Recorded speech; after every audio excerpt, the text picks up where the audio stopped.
Kulit, balak mangutang kay Fiang.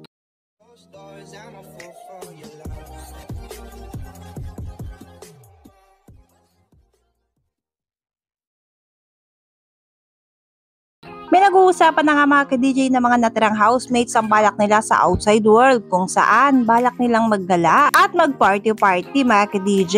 Kaya nga mga ka-DJ, nung narinig yun ni Colette ay napaisip siya na kailangan daw niya umutang kay Fiang para lang makasama siya.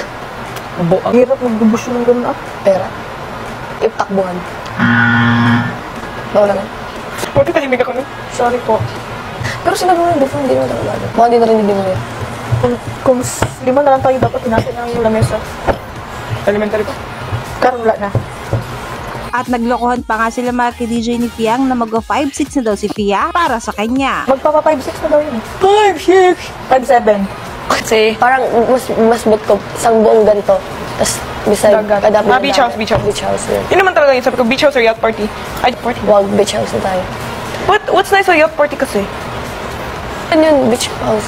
Sa beach house, pwede ka isang kwarto, tapos magkulong ka doon. Ay, ano yun? Bakit magkukulong, di ba? Eh, ikaw, tingnan mo ikaw. Gusto mo house para Pero sabi nga mga ka-DJ ng kanyang mga fans ay hindi na daw kakailanganing mangutang pa ni Colette dahil imamanifest daw nila na si Colette na magiging big winner. Ang problema lang sa yacht, kung madilim na masyado, wala makakita sa'yo. May oras yun. Mayroon man sa loob lang ah. Hindi mo kailangan sa labas ah.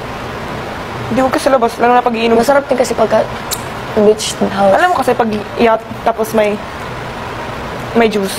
Oh. Times 2. Ay di mag-yacht, tapos uwi sa beach house. Okay. Di ba? Grabe. Di ba? Kayo na lang muna. Wala akong pera. Sabi.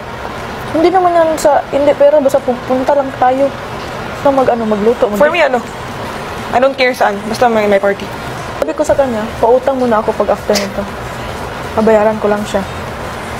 Road to Big 4 na nga mga ka-DJ ang JM Fiang. Kaya naman kung gusto mo silang mapabilang talaga mga ka-DJ sa Big 4 ay huwag nyo silang kalimutang iboto mga ka-DJ sa Maya kung saan pwede na ang unlimited votes. Bukod dyan mga ka-DJ, meron ding donation drive ang JM Fiang at kung gusto mo silang mapabilang mga ka-DJ sa Big 4 ay narito ang kanilang donation drive. Kaya naman mga ka-DJ, ano pang inaantay nyo? Vote to save JM and Fiang.